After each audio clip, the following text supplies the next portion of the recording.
Welcome back to Mach-E Connection. Today we have an update from Ford.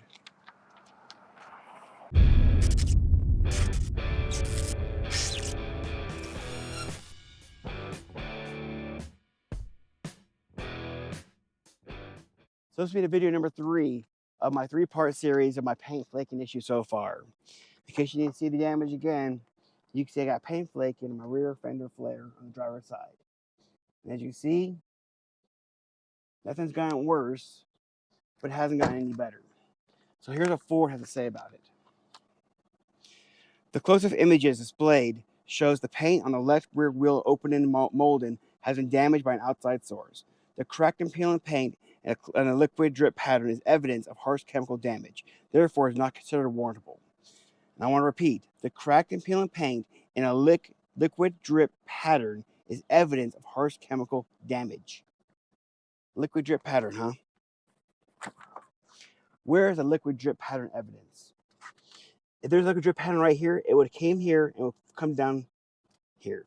There's no damage here. There's no liquid drip here. This was liquid drip. Didn't go anywhere.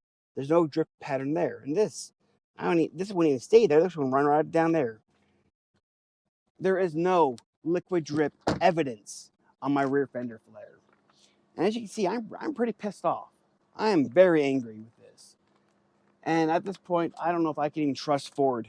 If they can't cover a factory warranty, thank God I didn't pay for extended warranty, because they would not cover crap for extended warranty. I really don't know what happened, man. I used to love Ford. I used to trust Ford. But they really just taken all my faith and trust in them and flushed down the toilet. And that brings me to another conclusion. If I can't trust a company, I don't know if I keep making videos for this company. So this might be the end of the Mach-E Connection. I'm going to try a few more things, to try a few more loops to give Ford a second chance to rethink what they've done here. And hopefully they go in my favor next time. Until then, I do have one more video coming out for you with where I stole a ThinkWare U3000 camera. I'm currently working on that video still, so that video will come out.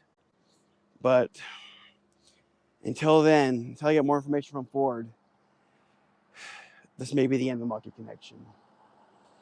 So until next time, see you later.